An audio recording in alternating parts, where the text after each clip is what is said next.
अयम् अयिवुं ऋल ऋग ये वों ऐ औच अयवरट लण यमगणनम छबै घटदश जवगणदश तप छठ थच टतौ तपै षठसर हल इति माहेश्वराणि सूत्राणि।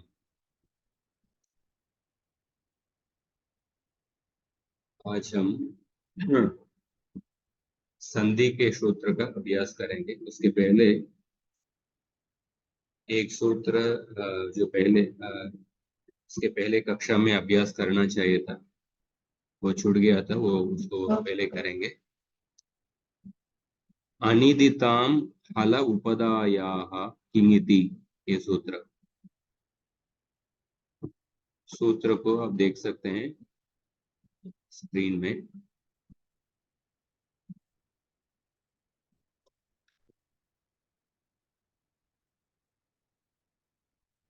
तो आप देखिए तिङन्त प्रक्रिया का स्टेप्स को मैं फिर से बताता हूँ।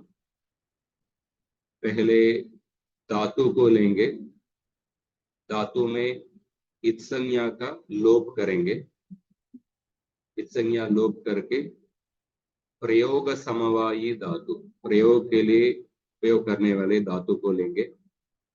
उसमें अनैमित्तिक प्राकृतिक कार्य, 4 अनैमित्तिक प्राकृतिक कार्य, धात्वादेः शः सः नोणः इदितोनुम धातोः और उपदायाम च, ये 4 कार्य अप्लाई हो रहा है क्या, वो देखना है।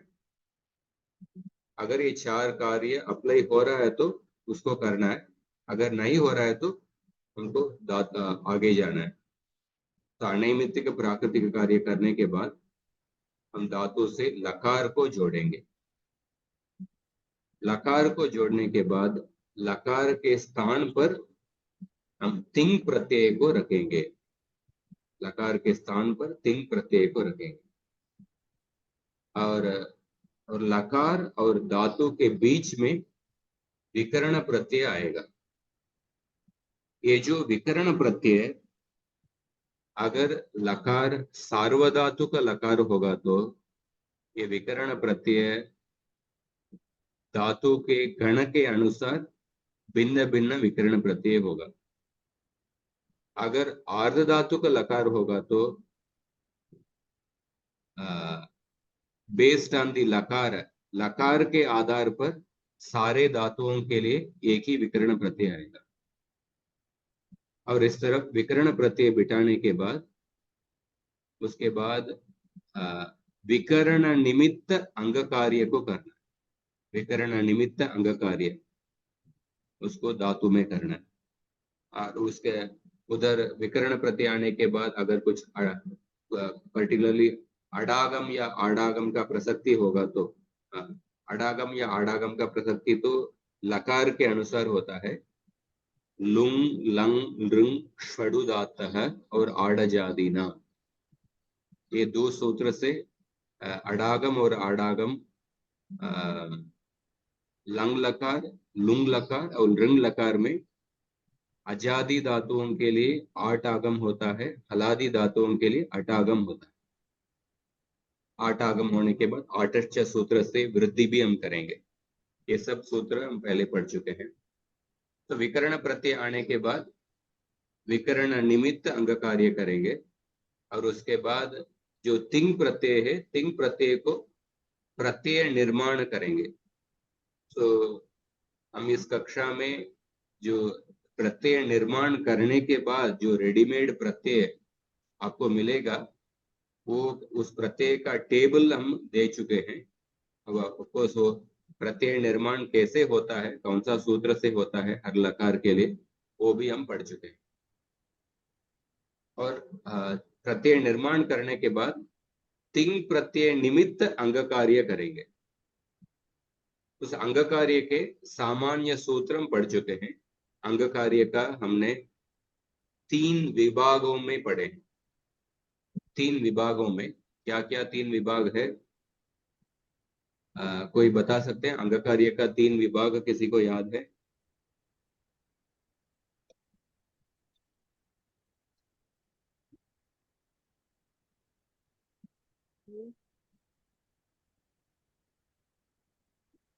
आधा आधा क्या बोलूं?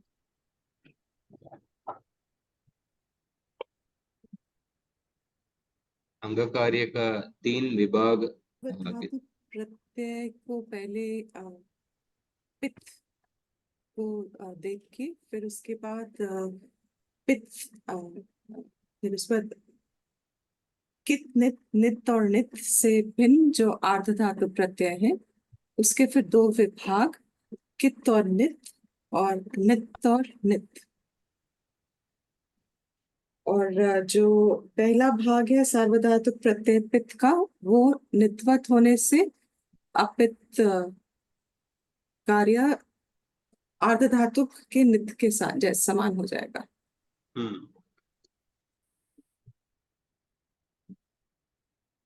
सार्वधातुक प्रक्रिया में आप देख सकते हैं पित्त प्रत्यय और अपित्त प्रत्यय है। तो अपित्त प्रत्यय का सार्वधातुक में अपित्त सूत्र से नित्वत भावना हो जाएगा। तो इसीलिए सार्वधातुक प्रक्रिया में पित्त प्रत्यय और अपित्त प्रत्यय को आपको नित्वत मान के 2 टाइप होगा सार्वधातुक प्रक्रिया में। आर्ध धातुक प्रक्रिया में नित और नित प्रत्यय एक, दूसरा कित नित प्रत्यय और तीसरा नित नित और कित नित से भिन्न प्रत्यय। ये 3 टाइप है आर्ध धातु की। तो कुल मिला के आप देखिए सार्वधातुक प्रक्रिया में 2 है, आर्ध धातुक प्रक्रिया में 3 है। पर इस तीनों को हम इन पांचों को 3 कैटेगरी के अंदर हम कर सकते हैं। तो सार्वधातुक प्रक्रिया में जो अपित प्रत्यय है वो आर्ध धातुक प्रक्रिया के कित कित प्रत्यय इनसे जोड़ सकते हैं। We can combine the अपित Pratyaya of the सार्वधातुक प्रक्रिया and the kit nit pratyaya of the ardhadhatuka prakriya. So this is merged into one category. And then there is nit nit ardhadhat nit nit pratyaya, that is second category. And the third is that kit nit or nit nit se bhinna pratyaya. वो that one and the pit sarvadhatuka prakriya. So this will be merged into one category. So totally we have only 3 categories. ये आपको समझ में आया क्या? We have already discussed this.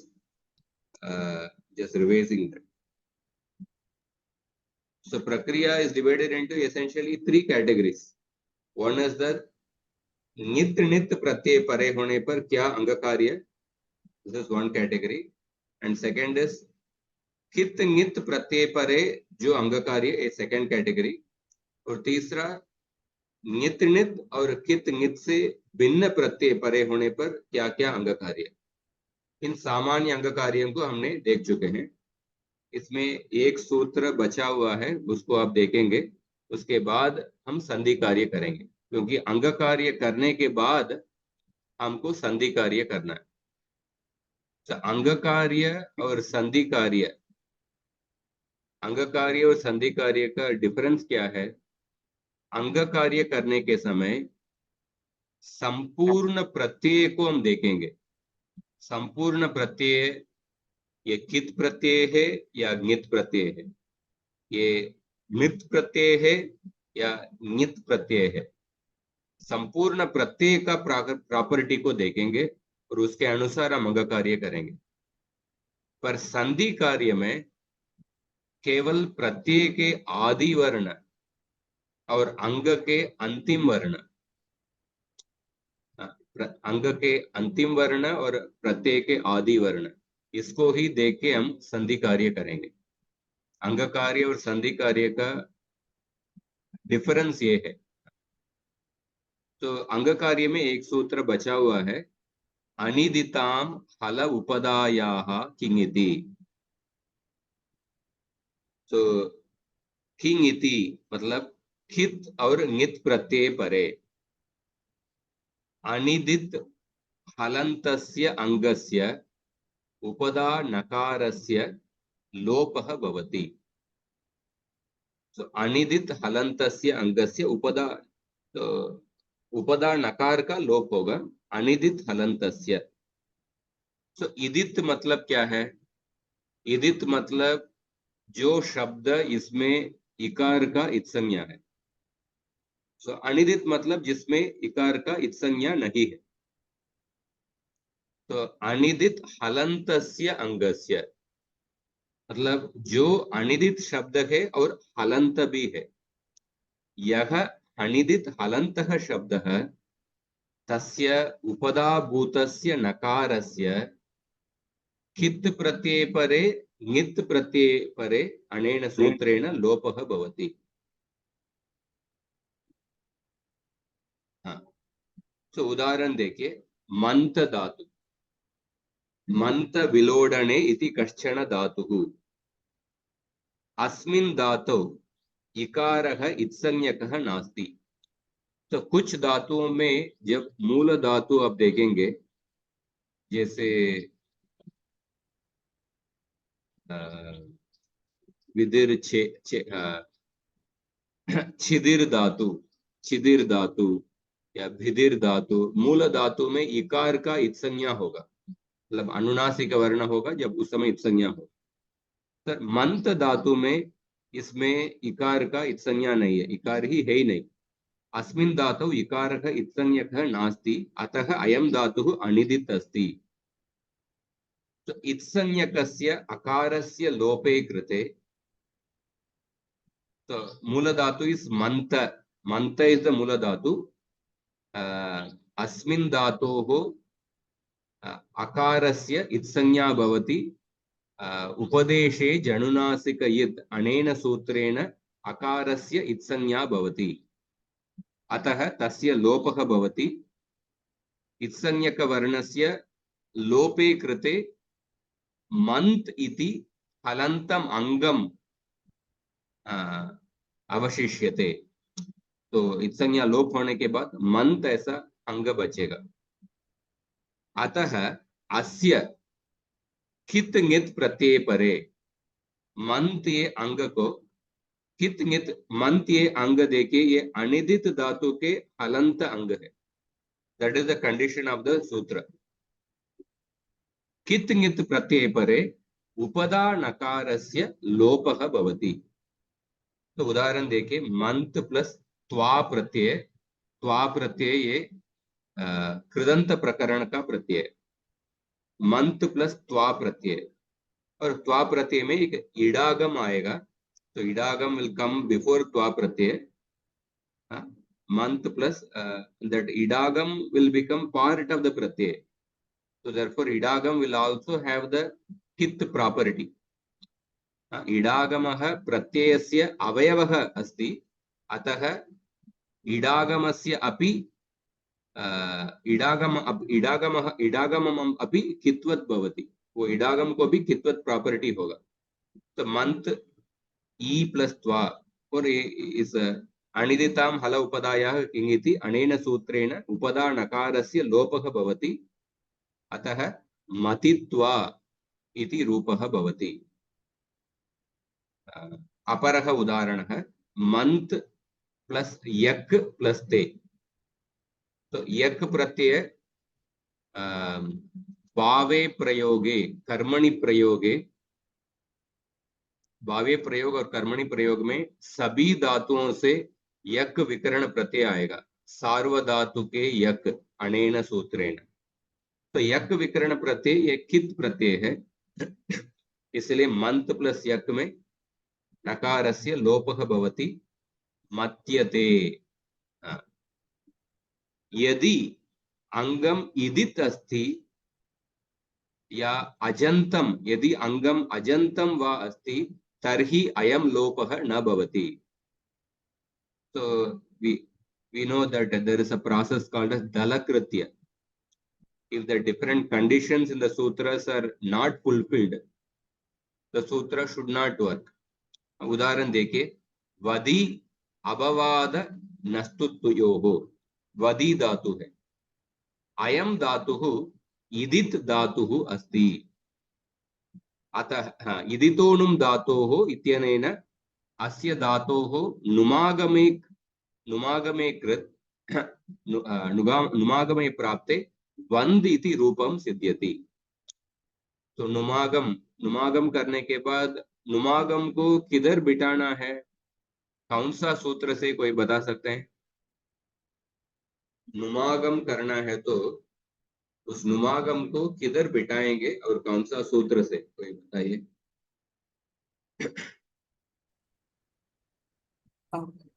अच के बाद, सॉरी, अंतिम अच के बाद हाँ मिदच्युत्यात् परः। हाँ, मिदचोन्त्यात् परः अनेन सूत्रेण नुमागमः अंतिम अंतिम अंतिम अच के बाद होगा। सो इसलिए वंद वदी को नुमागम करके वंद ऐसा रूप होगा। तो वंद प्लस त्वा, इधर इस स्थिति में त्वा प्रत्यय परे होने पर इधर उपदा का नकार का लोप होगा क्या? नहीं, इधर नहीं होगा, क्योंकि ये हलंत अंग है पर ये इदित धातु है, अनिदित धातु नहीं है। इसीलिए वंद प्लस त्वा में को रीडागम आने के बाद वंदित्वा ऐसा रूप होगा। और दूसरा एग्जाम्पल देखिए, नी प्रापणे, अयम धातु अनिदित अस्ति परंतु अजन्तः अस्ति, अजन्तः अस्ति, अतः अस्य उपादा नकारस्य अपि अनेन सूत्रेण लोपः न भवति। तो णी प्रापणे में नोणः अनेन सूत्रेण नकारस्य नकारादेशः भवति, इसलिए नी प्लस त्वा, उपदा में तो नकार है और ये उपदा नकार अनिदित धातु है पर ये अजंत है, इसीलिए नी प्लस त्वा नीत्वा ऐसा ही रूप होगा। तो ये समझ में आया क्या आपको सूत्र?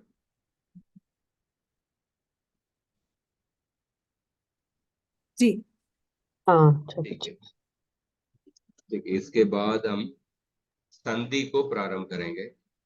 ये संधि कार्य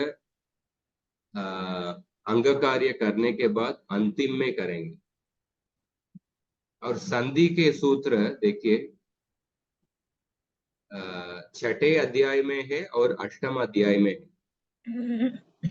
और संधि को हम संहिता होने के समय ही संधि को कर सकते हैं, क्योंकि सभी संधि सूत्र संहिता अधिकार के अंदर है। संहिता का मतलब कोई बता सकते हैं? और सूत्र के साथ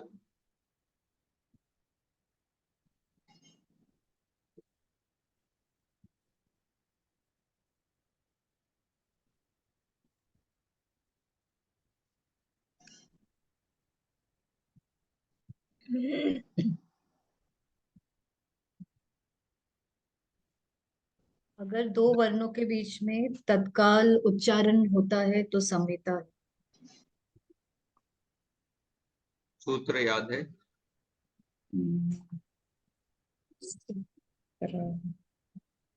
परः सन्निकर्षः, परः सन्निकर्षः संहिता, परः सन्निकर्षः संहिता। तो दो वर्णों के बीच में जो अत्यंत सामीप्य है उसको संहिता कहते हैं। The extreme closeness of two letters, that is called as संहिता। दो वर्णों के बीच में दो अत्यंत सामीप्य है, दैट इज कॉल्ड as संहिता। वो संहिता होने के समय ही आप संधि कर सकते हैं। There is a natural gap between two varnas, ardhamatra gap. That gap will be there, but more than that natural gap, if the person who is speaking, if he intentionally leaves more gap, then you cannot do sandhi. So within a particular shabda,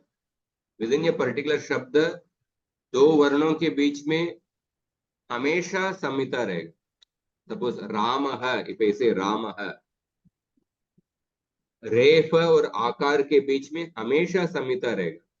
you cannot say between आकार and मकार हमेशा संहिता रहेगा। You cannot say that रा maha. Like that you cannot say. Within a particular pada, you have to always, you can, there is no option of giving a gap.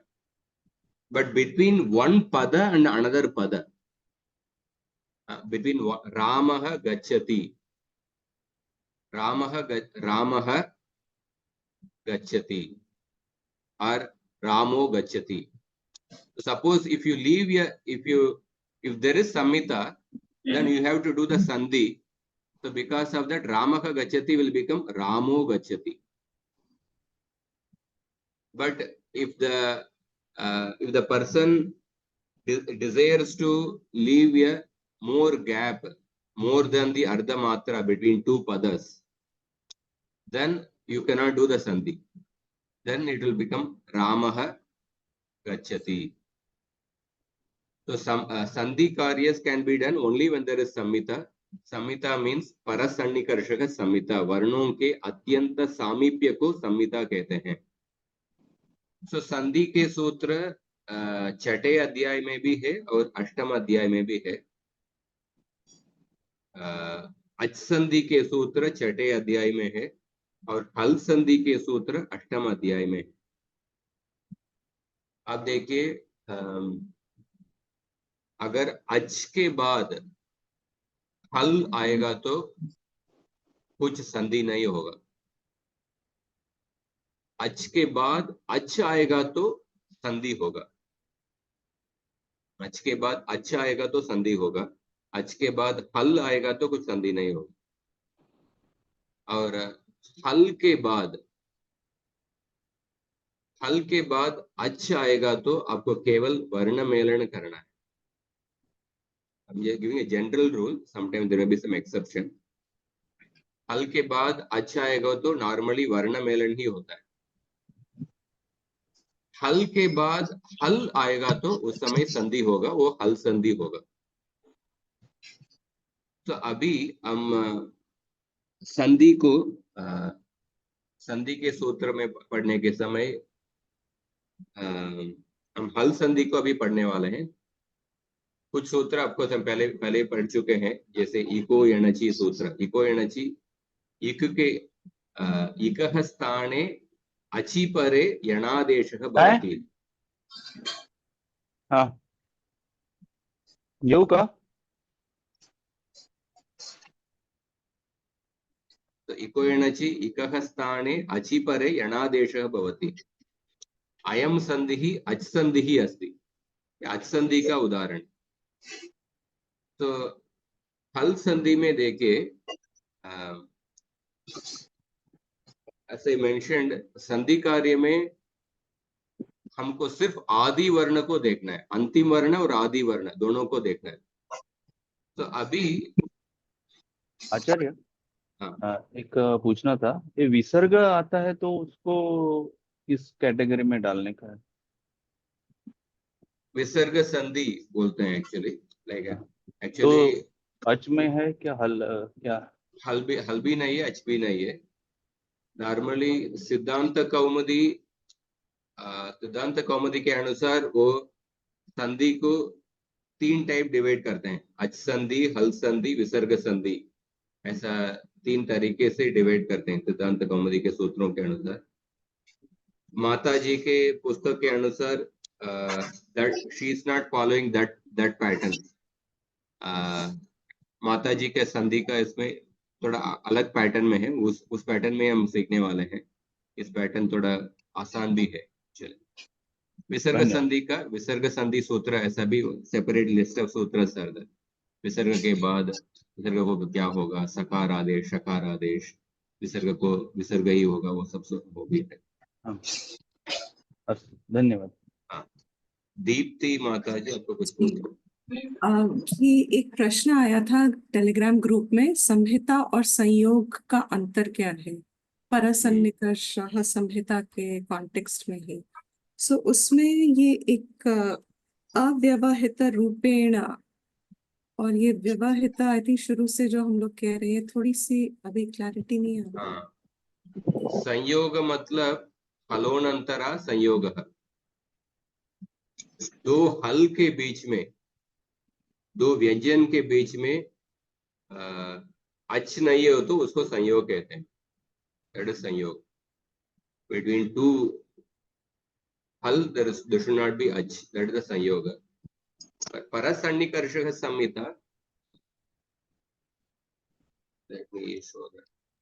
ये संयुक्त अक्षर रहता है उसको संयोग बोलते हैं क्या? हाँ, उधर संयुक्त अक्षर में संयोग होता है। वर्णानाम अतिशय सान्निध्यम संहिता संज्ञकम भवति, ये संहिता। द्वयोः वर्णयोः उच्चारणम अतिशय सान्निध्येन, इमीडिएटली वन आफ्टर अनदर क्रियते चेत् तयोः वर्णयोः मध्ये विद्यमानस्य सान्निध्यस्य निर्देशः संहिता इति संज्ञया क्रियते इति अस्य सूत्रस्य आशयः। तो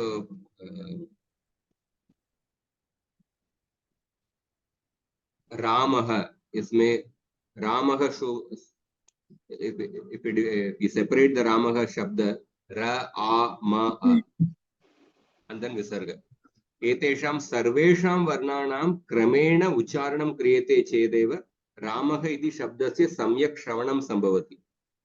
अतः अत्र रामः अस्मिन् शब्दे विद्यमानानां वर्णानां प्रत्येकस्मिन् युगले संहिता अस्ति इति उच्यते। So between in the Ramah Shabda, between every pair of two letters, there is definitely Samhita, because you cannot pronounce the Ramah Shabda by leaving a gap between one letter and another letter. But then Ramah Gachati, between these two, based on the desire of the Vakta, Vakta ke इच्छा के अनुसार, he can leave a more gap, ज्यादा gap छोड़ सकते हैं, उस समय संहिता नहीं होगा। तो हलोनंतरा संयोग है, संयोग is basically just between two व्यंजन, there should not be ach, that is संयोग।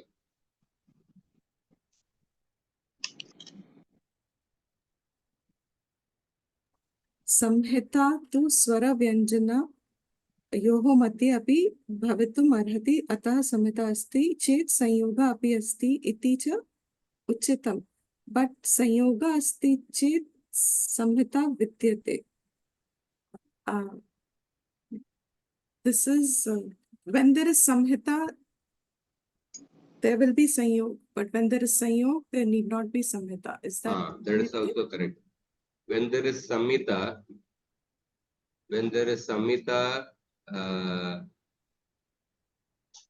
no, when there is sanyoga, there will be samhita. I can once, 1 minute, I'll show you another slide. Can I say कि संयोग में there is no change, it remains same, and Samhita it changes, like pa become like whatever, all four become one, or sa become sha, or whatever, like that. Samhita means changing, and संयोग is just they come together and sit without any changes. Is it like that? No. Samhita is just samhita is basically the extreme closeness of the letters. Changes का तो इसमें कुछ बात ही है ही नहीं। Change तो संधि सूत्र से ही होता है। संहिता होने के बाद हम संधि सूत्र जब अप्लाई करेंगे, उस समय वर्ण का परिणाम होता है, वर्ण विकार होता है, पर उस वर्ण विकार संहिता होने के समय ही कर सकते हैं। तो संहिता is just, we can just take the meaning as it is. Samhita matlab the extreme closeness of the letters. So there is a natural gap between two letters. That natural gap can be there, but beyond the natural gap, when a person leaves more space, then there is no samhita. Okay. And संयोग में विकार नहीं होता है, या संयोग में भी विकार होता है? No, संयोग में भी विकार नहीं होता है। संयोग सिर्फ इतना कहता है, दो हल के बीच में अगर अच नहीं है तो उसको संयोग कहते हैं, बस। ये भी वर्ण विकार का कुछ विधि सूत्र नहीं है, ये सिर्फ संज्ञा सूत्र है। अच्छा, संज्ञा सूत्र। अच्छा, हाँ, क्योंकि जैसे त्व हो गया, अक्ष हो गया, समथिंग लाइक दैट। दोनों संज्ञा सूत्र ही है, दोनों संज्ञा सूत्र ही है। इस संज्ञा को अलग जगह में उपयोग करेंगे। जैसे आप देखिए, फलोनन्तरः संयोगः स्वरस्य विरामस्य च व्यवधानं विना उच्चारितानां व्यंजनानां समूह संयोगः नाम्ना ज्ञायते। दो व्यंजन के बीच में स्वर नहीं होना चाहिए, उसको संयोग कहते हैं। जैसे अग्नि Okay. में गकार और नकार के बीच में कुछ स्वर नहीं है, तो इधर संयोग है। Okay. ज्ञानम में देखिए जकार और ञकार के बीच में कुछ स्वर नहीं है, इसीलिए इधर संयोग है। कृष्ण में शकार और नकार के बीच में संयोग है। बुद्धिया में देखिए दकार दकार, और ठीक है, संयोग ठीक है। का अलग जगह में उपयोग होता है। देखिए संयोग सूत्र का प्रयोग क्या है? संयोगे गुरु, संयोगे गुरु। नॉर्मली जो ह्रस्वम लघु, ह्रस्व वर्ण का लघु संज्ञा होता है, पर अगर वो ह्रस्व स्वर के बाद संयोग होगा तो उस ह्रस्व स्वर को गुरु संज्ञा हो जाती है। संयोगे गुरु। So this is an example of how the संयोग संज्ञा is used in another सूत्र। नंद्राः Okay. संयोगादयः, द्वित्व प्रकरण में संयोग का उपयोग हो रहा है, द्वित्व प्रकरण में। हाँ Okay, संयोग समझ में आ गया, ठीक है। हाँ। Okay. So when there is samhita, there will be sanyog, but when there is sanyog, there need not be samhita. When there is samhita, there will be sanyog. No. When there is sanyoga, there will be samhita. हाँ, But when there is samhita, we will not say there will be sanyoga. When there is samyoga, there will be samhita. I will also post one more slide, maybe after the class, a sanyoga samhita, one more, little more detailed analysis, but almost जो भी बताना चाहते हैं बता दिया, पर और एक स्लाइड है, मैं अभी उसमें टाइम नहीं देना चाहता हूँ, पर post that after the class. So संयोग और संहिता। हाँ, so अभी देखिए संधि के सूत्र में आपको अंग के अंतिम अक्षर और प्रत्यय के आदि अक्षर, इस दोनों को ही देखना है। अंग कार्य में ऐसा नहीं। अंग कार्य में वो संपूर्ण प्रत्यय, ये कित प्रत्यय है या ङित प्रत्यय है या अपित प्रत्यय है, उस संपूर्ण प्रत्यय का प्रॉपर्टी देखते हैं, उसके अनुसार हम अंग कार्य में कभी उपदा में कार्य होता है, ऐसा कार्य करते हैं, पर संधि में सिर्फ अंतिम वर्ण और आदि वर्ण। तो संधि में वर्ण विकार होता है। और तो इधर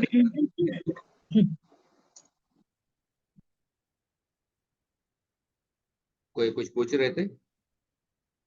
अच्छा, वो संधि और संहिता समान है शब्द? संहिता नहीं, संधि संहिता मतलब एक संज्ञा है। संहिता मतलब दो वर्णों के बीच में जो अत्यंत सामीप्य को संहिता कहते हैं। संधि में वर्ण विकार होता है। जब संहिता होता है उस समय हम संधि कर सकते हैं। संधि में वर्णों का परिणाम होता है, विकार होता है। There is a transformation of the letters. संहिता मतलब नजदीक रहते हैं, वही उसको संहिता कहते हैं। संहिता। ओके। जैसे रामः गच्छति में ये दो पद के बीच में अगर संहिता होगा तो आपको संधि सूत्र करना पड़ेगा। सब संधि सूत्र करेंगे तो रामो गच्छति हो जाएगा।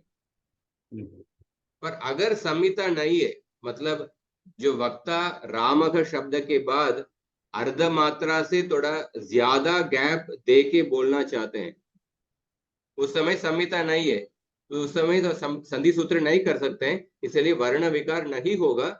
इसलिए रामः गच्छति ऐसा ही रूप होगा।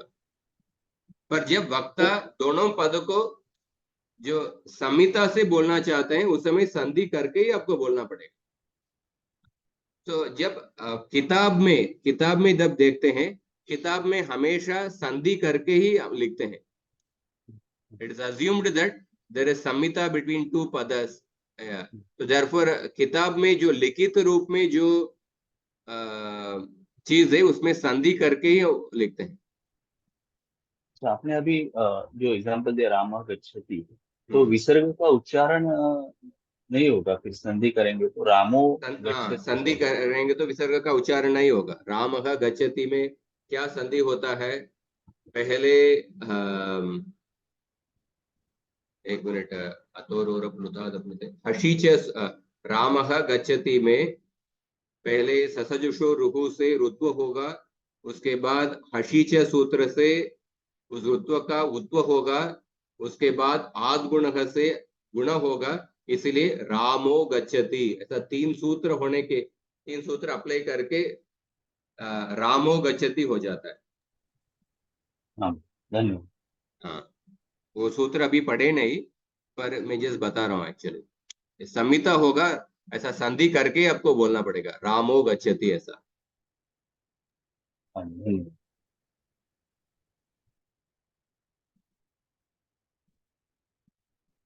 जस्ट एक मिनट है, जस्ट फोन, एक फोन।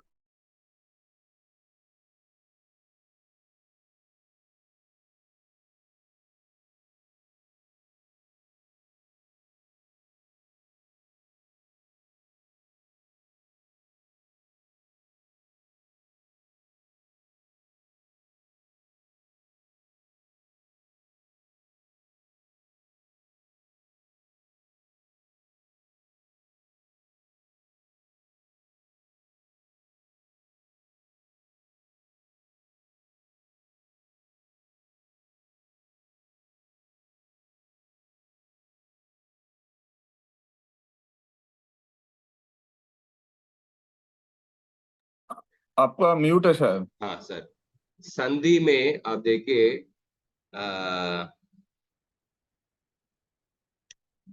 मैं बताया था आगे अंतिम वर्ण और आगे आदि वर्ण को ही देखना है।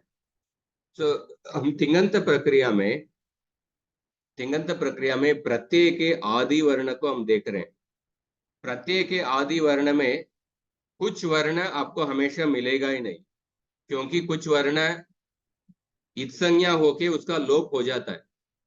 जैसे देखिए लशक्व तद्दिते, तद्दित भिन्न प्रत्यय में तिङंत प्रक्रिया में लकार आपको दिखेगा ही नहीं। शकार, शकार का भी इत्संज्ञा होके आपको कभी दिखेगा नहीं। और क वर्ग के 5 वर्ण कभी दिखेगा नहीं। लशक्व तद्दिते सूत्र से इसका इत्संज्ञा होके लोप हो जाएगा। चुटु सूत्र से देखिए, चुटु सूत्र से छ वर्ग और ट वर्ग इनका इत्संज्ञा होके लोप हो जाएगा, वो भी कभी आपको दिखेगा ही नहीं। शख प्रत्ययस्य सूत्र देखिए, शख प्रत्ययस्य स्क्रीन शेयरिंग आपको दिख रहा है ना? हाँ हाँ दिख रहा है। शख प्रत्ययस्य, प्रत्यय के आदि में अगर शकार होगा तो उसका भी इत्संज्ञा होके लोप हो जाएगा। इस तरफ आप देखिए कुछ वर्ण आपको कभी दिखेगा ही नहीं, उसका इत्संज्ञा होके लोप हो जाएगा। और अंग के अंतिम में जो वर्ण है उस वर्णों को देखना है। अभी माता जी ने प्रत्यय के आदि में क्या वर्ण है उसको तकार, थकार, तकार और धकार, इन 4 वर्णों को पहले लिए हैं। तकार, थकार, सकार, धकार और यकार वकार। यकार वकार ये भी देखेंगे, पर पहले तकार, थकार, तकार, दकार, इन 4 वर्णों में देखिए थकार, थकार और सकार ये खर प्रत्याहार के अंदर है। और इसमें एक चीज समझ में नहीं आई कि पावर की कहाँ चला गया, पावर की कैसे हट गया। I was searching everywhere. हमने कवर घटा दिया, चवर घटा दिया, टवर घटा दिया।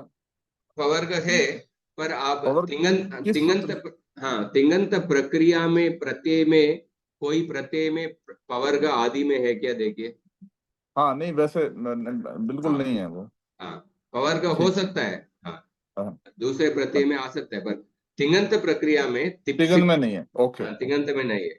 तिप्तस जी में कहीं भी पावर नहीं है, ठीक है। हाँ, और ऑफकोर्स आपको प्रत्यय प्रत्यय निर्माण करने के बाद उस टेबल में भी देखिए आदि में कुछ पकार है क्या, देखिए आपको नहीं नहीं मिलेगा। है, हाँ, नहीं है। तो पहले हम प्रत्यय के आदि में तकार, थकार, सकार और धकार, इन 4 वर्ण परे होने पर क्या संधि कार्य होगा उसको हम पढ़ रहे हैं। उसमें भी आप देखिए तकार, थकार और सकार, इन 3 वर्ण खर प्रत्याहार के अंदर आता है। धकार हर्ष प्रत्याहार के अंदर आता है। इसलिए थकार, थकार, सकार, इसको एक कैटेगरी में ले लेते हैं, थकार का भिन्न ले लेते हैं। थकार, थकार और सकार में पहले हम सकार परे होने पर क्या संधि कार्य होगा उसको हम देखने वाले हैं। तो सकार परे होने पर ये पहला सूत्र खरीच सूत्र। खरीच सूत्र शायद हम पहले भी पढ़े हैं पर अभी थोड़ा डिटेल पढ़ेंगे। खरीच सूत्र का अर्थ क्या है? झल वर्णस्य खर वर्णे परे चर वर्णादेशः भवति। झल वर्णस्य, झल जल प्रत्याहार में क्या क्या वर्ण है? वर्ग के चतुर्थ, तृतीय, वर्ग के द्वितीय और वर्ग के प्रथम वर्ण और ऊष्म वर्ण है। उष्ण, उष्ण ऊष्म, दिया। हाँ। और खर में प्रथम, द्वितीय और प्रथम द्वितीय षषसर का। और और उष्ण चर दिया। वर्णादेश, चर वर्णादेश मतलब क्या है? चर प्रथमाक्षर, वर्णादेश मतलब वर्ग के प्रथम अक्षर प्रथमाक्षर। और षषसर भी आता है, और हाँ, षषसर उष्ण भी है, वो भी उष्ण भी आता है। है। तो अभी आ,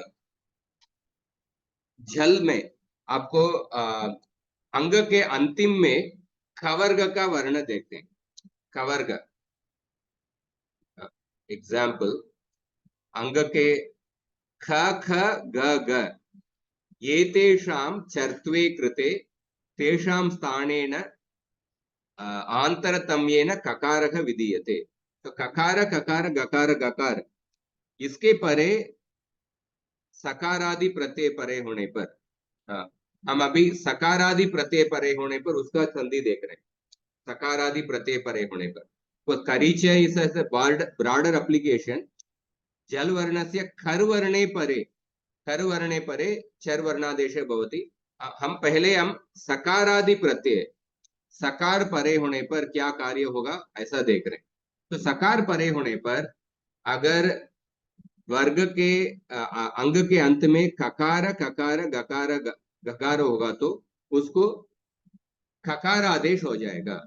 चर वर्णादेश मतलब 4, 3, 2, 1, इसको प्रथम अक्षर का, वर्ग के प्रथम अक्षर का आदेश हो जाएगा।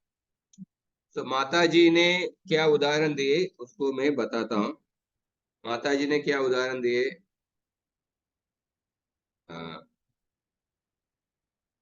उदाहरण देखिए, इसमें वेबसाइट में नहीं दिया है पर उदाहरण देखिए, शासक, शासक प्लस सकारादि प्रत्यय है। तो ककार को चर वर्णादेश मतलब ककार को ककार आदेश होगा। चाकक, चाकक प्लस सकारादि प्रत्यय परे होने पर अभी एक मिनट वो, मूर्धन्य श हो जाता है। हाँ, I'll maybe show that instead of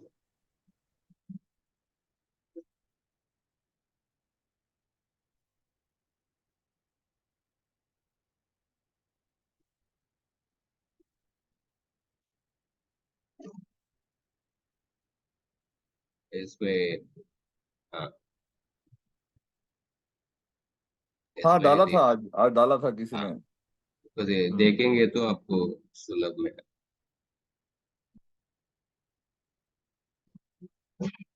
तो आप देखिए, शासक, शासक के बाद सकारादि प्रत्यय, सकारादि प्रत्यय किधर किधर आएगा देखिए।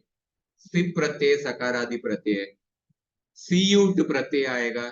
सी, जब लिंग सीयूट, लिंग सीयूट, उधर सीयूट आदेश आगम आता है, उधर भी सकार आदि आता है। और सिच प्रत्यय।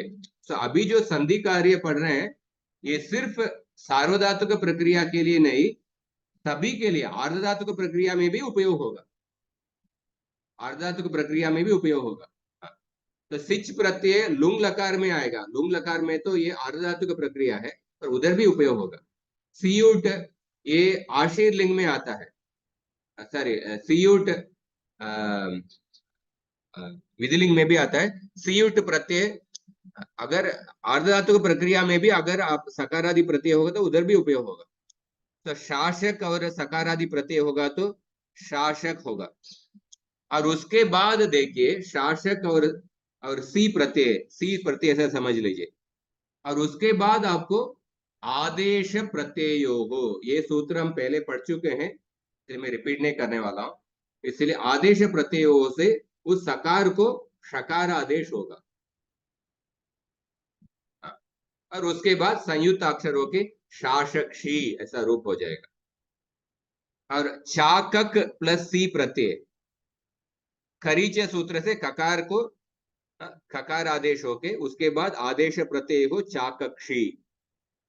रारग प्लस सी, इसको भी गकार को प्रथम वर्ण आदेश ककार आदेश फॉलोड बाय आदेश प्रत्यय हो। उसी तरह जागग जागक्षी। ये समझ में आया क्या आपको?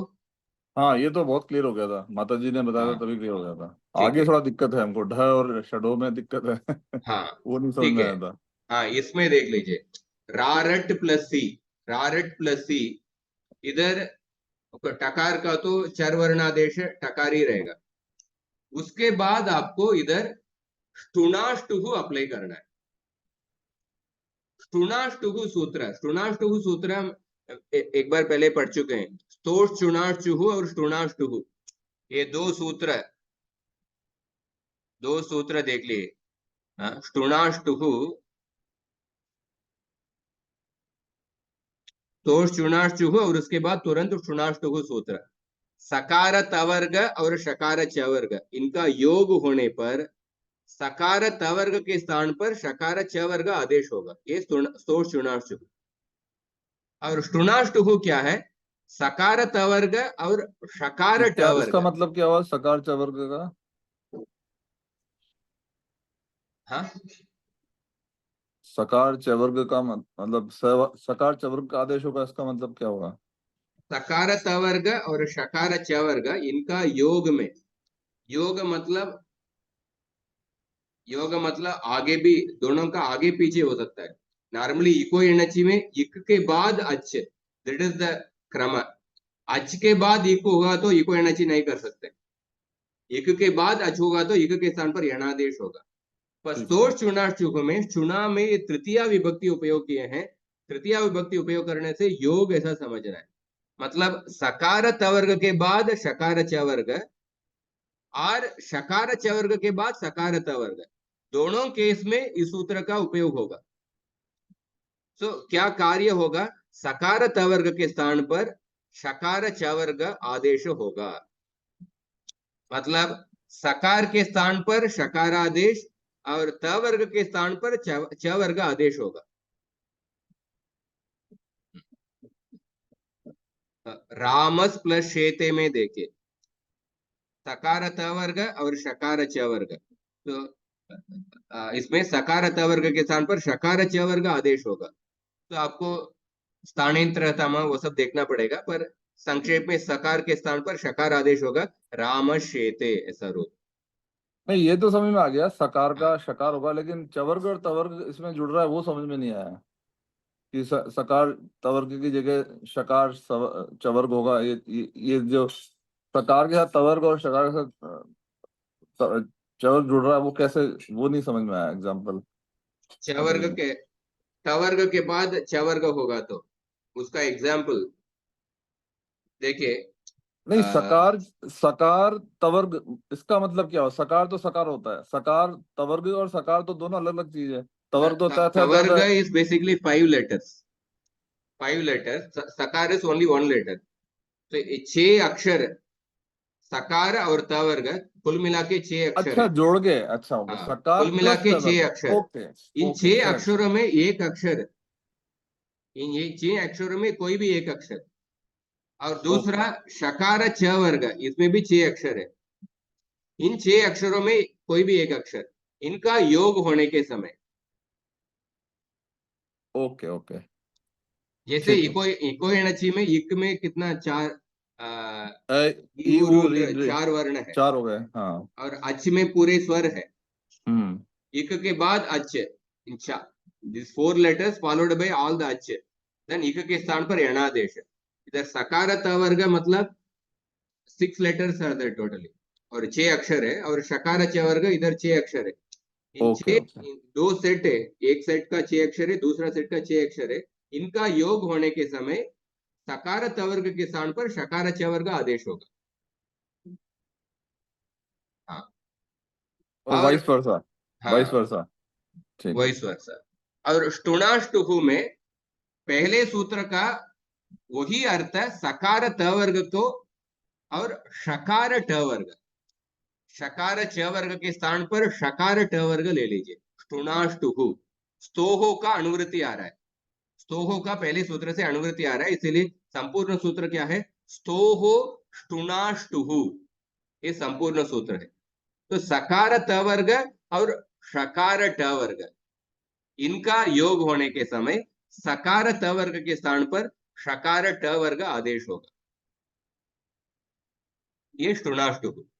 तो ये इसको उपयोग करना है रारट, रारट और सी में खरीच उपयोग करने के बाद ये ट वर्ग है और सकार है, शकार ट वर्ग और सकार त वर्ग का योग है, इसलिए आपको सकार त वर्ग के स्थान पर शकार ट वर्ग आदेश करना है। इसलिए सकार के स्थान पर क्या आदेश होगा, मूर्धन्य शकार, शकार मूर्धन्य, आदेश होगा। ठीक। पर कौन सा सूत्र से, श्रुणाष्टुहु सूत्र से। प्रोनास्टो, पहले के ओके 4 एग्जाम्पल में आपको आदेश प्रत्ययों से मूर्धन्य शकार आदेश हुआ, इधर के एग्जाम्पल में श्रुणाष्टुहु सूत्र से सकार को मूर्धन्य शकार आदेश हुआ, इसलिए रारट श्री ऐसा रूप हुआ। ये समझ में आया आपको? ये पहले था कि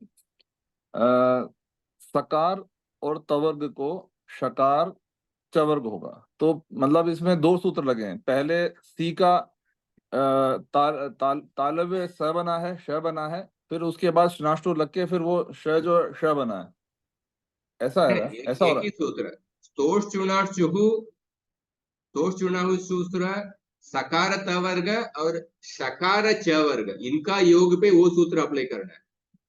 पर इधर रारट प्लस सी में उसका तो अप्लाई नहीं कर सकते हैं, इधर तो सकार त वर्ग और शकार छ वर्ग नहीं है, ये ट वर्ग का वर्ण है, इधर तो श्रुणाष्टु ही अप्लाई कर सकते हैं।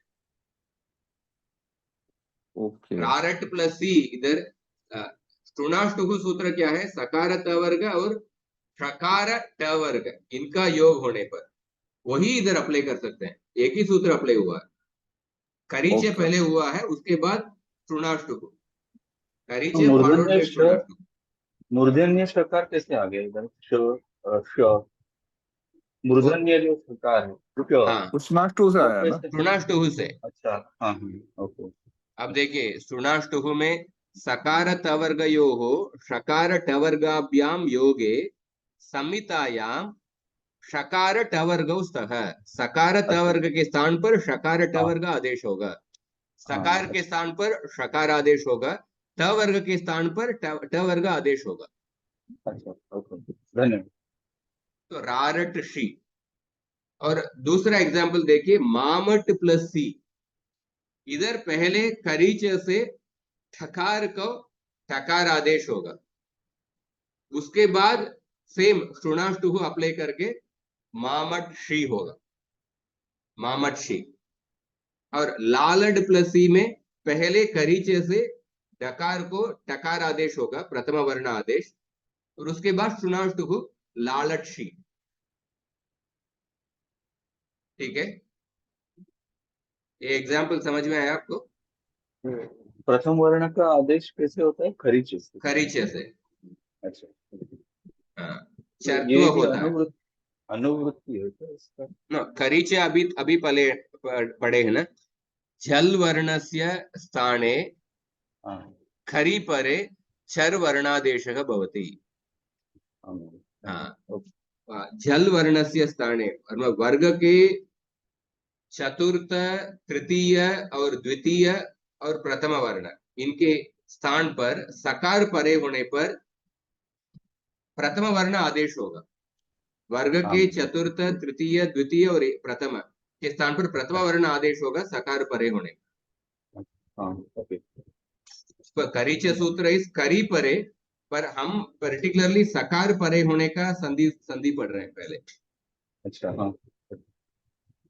और उसके बाद देखिए ठ वर्ग में चतुर्थ वर्ण डकार, डकार के बाद जब सकार आएगा एक विशेष सूत्र है षडोहो कहसी। ये सूत्र देखिए षडोहो कहसी, ये सूत्र संख्या 8261। I read the new admission get a full camping school every day. Sound आ रहा है षडोहो कहसी। आणि मिकी एकटा सोपाला तयार ना त्याला सांगितलं एकटा काम उशिरा पण। रेशा जी आपका माइक ओपन है। रेशा जी कृपया माइक को म्यूट कीजिए। एक मिनट, षडोहो कहसी का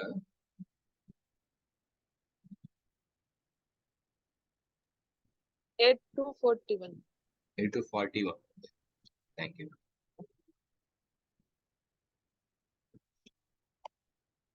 सिंपल मीनिंग एक्चुअली षकारस्य डकारस्य च सकारे परे ककारादेशः भवति। षकार और डकार को सकारे परे ककारादेशः भवति। वेरी सिंपल सूत्र। द्विष धातु प्लस सी प्रत्यय, तो षकार के स्थान पर ककार आदेश होगा। और उसके बाद आप आदेश प्रत्ययों से द्वेक्षी रूप। लिख धातु प्लस सी प्रत्यय देखिए, लिख धातु प्लस सी प्रत्यय में पहले कुछ पुगंत लघु पदस्य लेख हुआ है और उसके बाद पहले होडह होगा। होडह सूत्र से इस हकार को डकार आदेश होगा। होडह सूत्र अभी तक पढ़ाए नहीं। होडह सूत्र का अर्थ क्या है? झली परे हकारस्य डकारादेशः भवति। हकारस्य पदान्ते या झली परे, पदान्त हकारस्य या हकारस्य झली परे डकारादेशः भवति। ये होडः सूत्र। होडः सूत्र से पहले हकार का डकार आदेश हुआ, उसके बाद षडोहो कहसी। अभी देखिए डकार के बाद सकार है, डकार को ककार आदेश हुआ है, उसके बाद आदेश प्रत्ययों से लेक्षी हो गया। तो इस तरफ ट वर्ग का हम देख लिया। वावक में देखिए, वावक में पहले होडह से हकार का डकार आदेश हुआ है, उसके बाद षडोह कहसी से डकार का ककार आदेश, उसके बाद आदेश प्रत्ययों से वावक्षी। इस तरफ ख वर्ग का देख लिया। और छ वर्ग के बाद सकार परे, इसको हम सेपरेटली देखेंगे क्योंकि उसमें अलग अलग स्पेशल सूत्र आएगा, उसको सेपरेटली देखेंगे। छ वर्ग के बाद सकार परे होने का। क वर्ग का देख लिया और ट वर्ग का देख लिया। ये समझ में आया क्या आपको? ट वर्ग का हाँ हाँ समझ में आ गया। और त वर्ग प वर्ग बहुत सिंपल है। चाचत प्लस सी प्रत्यय, करीच चाचत सी। मामत प्लस सी प्रत्यय, करीच मामत सी। रारद प्लस सी, रारद प्लस सी, रारद सी, करीच। और उसी तरह प वर्ग फॉलोड बाय स परे, उसमें भी करीच से लालपसी, रारपसी, चाकपसी, लालपसी। ये सिंपल है। और नकार मकार, तो त वर्ग प वर्ग आपको समझ में आया? जी जी समझ में आ गया। ठीक है। तो अब बहुत सिंपल है, इसमें तो हाँ। शत्रु भी नहीं होगा, इसमें तो स का सही रहेगा। हाँ, तो अभी देखिए न नकार मकार और सकार परे, तो सकार परे इसमें नक्षा पदांतस्य जली, ये सूत्र है। ये सूत्र का अर्थ देखते हैं।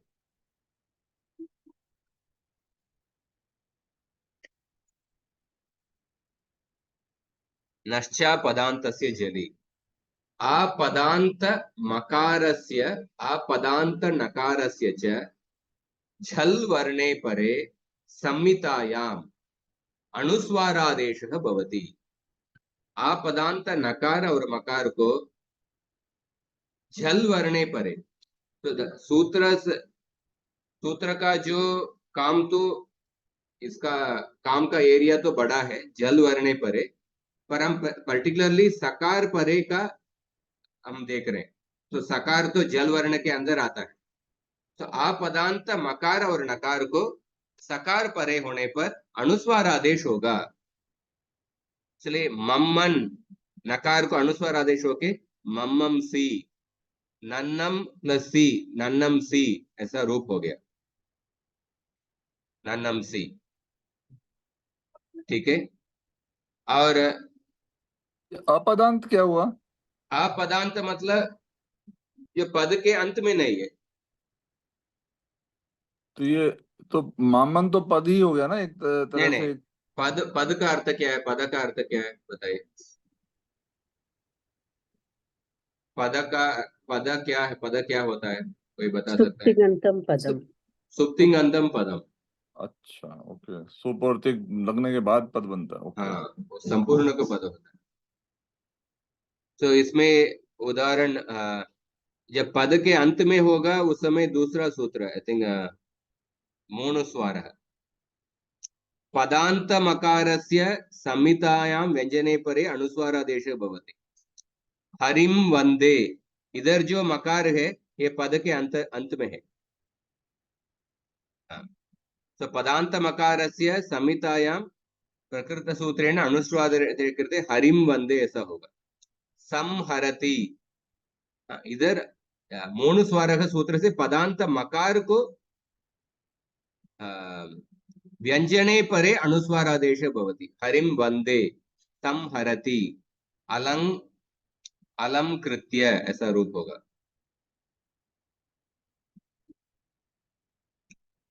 तो ऑफकोर्स ये अभी पढ़ाए नहीं, जो माता जी के हम सकार परे का ही देख रहे हैं। नक्षा पदांत से जली अपद, हाँ, नकार मकार के बाद सकार होगा तो उसको अनुस्वार आदेश हो जाएगा। और उसके बाद क्या सूत्र पढ़ा है? लोपो व्योर्वली। लोपो व्योर्वली ये सूत्र यकार और वकार, इसके बाद सकार आएगा तो छोटे उर्दू में किसी का साउंड आ रहा है। हाँ, लोपो व्योर्वली, यकार वकार के बाद सकार आएगा तो ये सूत्र वल, लोपो व्योर्वली का अर्थ क्या है? वल प्रत्याहारस्य वर्णे परे, वली मतलब वल प्रत्याहारस्य वर्णे परे य वो हो वकार यकारयोः लोपः भवति। वकार यकारयोः लोपः भवति। इसके लिए उदाहरण देखिए, उस इसमें सकार का उदाहरण नहीं दिए हैं, पर at least I will tell this सूत्र। उदाहरण देखिए, दिदिव प्लस वस, दिदिव प्लस वस, इसमें वकार के बाद वस प्रत्यय आया है तो वकार का लोप होगा, इसलिए दिदिवस ऐसा रूप है। तो हाँ, दिदिवस ऐसा रूप। तो सिर्फ यकार परे होने पर भी यकारस्य लोपः। आप देखिए, इधर देखिए, पट आ ई प्रत्यय है और ती है, और उसके बाद इस यकार को लोपो व्योर्वली से लोप हुआ है। हम प्रत्यय निर्माण करने के समय ये सूत्र पढ़े हैं, लोपो व्योर्वली। प्रत्यय निर्माण में आप लिंग लकार में कैसे इत प्रत्यय आया था, त प्रत्यय आया था, उसमें लोपो वियोर्वली सूत्र पढ़े थे। तो लोपो वियोर्वली यकार वकार को वल प्रत्याहार परे होने पर उसका लोप होता है। हाँ, उसको उपयोग करना है। हम अभी सकार परे होने का संधि देख रहे हैं। सकार परे होने पर यकार वकार, सकार वल प्रत्याहार के अंदर आता है, इसलिए यकार वकार सकार परे होने पर यकार वकार का लोप हो जाता है। ये लोपो व्योर्वली। तो उसके बाद आपको माता जी स्तोष चुनाष्टुगु सूत्र और टुणाष्टुगु सूत्र वो पढ़ाए थे। इसके अलावा क्या पढ़ाए थे? एक मिनट, वल में तो ह और ये छोड़ के सारे वर्ण आ गए वल में हाँ, तो। वल में तो तो हाँ, तो ये और व के बाद में कुछ भी आएगा, मतलब ह और ह और य के अलावा कुछ भी आएगा। यकार के यकार के अलावा सभी सरी व्यंजन आ जाता है। हाँ हाँ हाँ, यकार के अलावा यकार के सभी अलावा आता है। सभी हाँ व्यंजन। हाँ, तो व और य के बाद में कुछ भी आएगा तो उनका लोप हो जाएगा। हाँ, लोपो य, व्योर्वली। य के अलावा कुछ भी आएगा तो ओके। हाँ हाँ, मुझे एक प्रश्न है। हाँ स्तोहोश चुनाश चुहु में हाँ सोच रहे थे ये यथा संख्यम हो रहा है कि नहीं।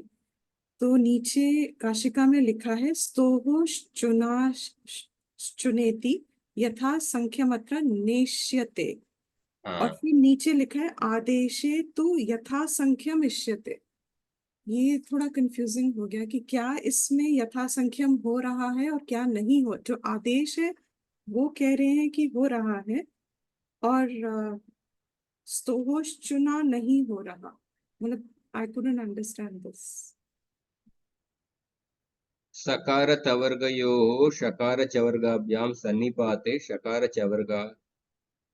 चवर्गावादेषु भवतः स्तोश्चुणेति यथासंख्यम अत्र नेष्यते। यथासंख्यम अनुदेश समानम इस सूत्र का उपयोग नहीं हो रहा है, ऐसा बोल रहे हैं। स्तोश्चुना इति यथासंख्यम अत्र न इष्यते। तो इसका सकार मतलब, सॉरी, इसका मतलब ये हुआ कि स के बाद नहीं, हाँ, स के पहले या बाद कोई भी श या त वर्ग होगा तो स बदल जाएगा। ये करेक्ट। तो समझ में, बट उसका वो आदेश वाले में यथा संख्यम होगा, वो नहीं समझ में आया। That's in the, I think, 2 lines below that. So मतलब there seems to be 2 things happening. सकारस्य शकारेण चवर्गेण द्वाभ्यामपि सन्निपाते शकारः भवति। ये तवर्गस्यापि च शकारेण चवर्गेण च सन्निपाते चवर्गौ भवति। आदेशे तु यथासंख्यम इष्यते। मतलब इधर वो आया कंफ्यूजन कि त वर्ग और वो जो पैरेलल बनाया है माता जी ने, मतलब हाँ, त की जगह च, थ की जगह छ, द की जगह ज, ध की जगह छ, न की जगह न्य। ये हो गया यथा संख्यम। मतलब सो इधर यथासंख्यम हो रहा है क्या नहीं, वही आपका प्रश्न है ना? हाँ, मतलब दोनों लिखा है, हो भी रहा है क्योंकि इन एग्जाम्पल्स यू सी बहुत जगह पे नहीं, even in this particular portion of examples. इसमें this website lot of examples are given. Sakara shavarga ramasplashete ramashete. शकार फॉलोड बाई सकार इसका उदाहरण ही नहीं है, क्योंकि दूसरा सूत्र से शकार का शकार आदेश हो जाता है। रश्च ब्रज सृज। सकार च वर्ग योगे सकारस्य रामस् प्लस चिनोति रामश्चिनोति, रामस् प्लस छात्रः रामश्छात्रः, मस्जि प्लस अणीय मस्जि प्लस अणीय। इधर सकार सकार का शकार आदेश मर्जनीय, और उसके बाद जलाम जशी मज्जनीय। ये तो उपधा में चेंज हो गया, ये तो मस्जिद तो उपधा में चेंज हो गया। हाँ, ऐसा, क्योंकि संधि सूत्र जहां पे भी संहिता है उधर कर सकते हैं। लेकिन संहिता संहिता तो कैसे? संहिता ऐसा दो पद के बीच में ऐसा जरूरत नहीं। तो ये तो अच्छा। दो पद भी नहीं है, मज्ज और ओके। अणियर, ये दो पद भी नहीं है। और हाँ, हाँ, अणियर एक प्रत्यय है, मज्ज ये प्रकृति है। हाँ, मज्ज के अंदर भी कर सकते हैं, सकार और जकार के बीच में।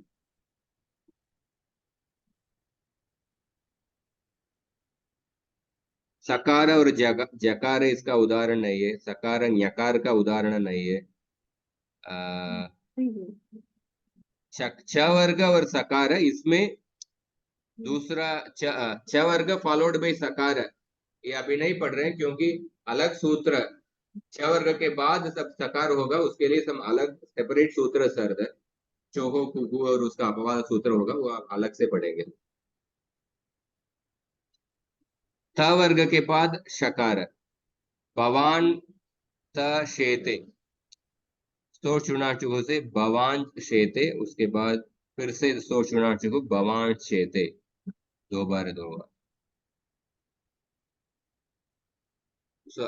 वो एक्चुअली मुझे काशिका का एक बार मुझे देखना पड़ेगा, मैं दूसरा इसमें देख के आपको बताता हूँ तुरंत में। पहले आदेश है न इष्यते, आदेश तो इष्यते, ऐसा यथा हाँ संख्यम इष्यते, हाँ उसका हाँ एक बार मैं देख के आपको बताता जी thank you। हूँ। तो अभी समाप्त करते हैं, कुछ प्रश्न है तो पूछ सकते हैं। असल में माता जी ने बड़ा सरल कर दिया, उन्होंने बताया था कि मैं जादू की तरह सरल कर दूंगी, सच में बहुत सरल कर दिया ना संधि, हम्म, सच में सरल कर दिया।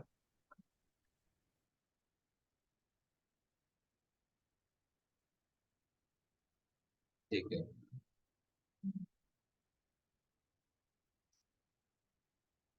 ठीक है, आप समाप्त करते हैं, हम ठीक है सर, आगे प्रणाम। नमः नमः। नमो।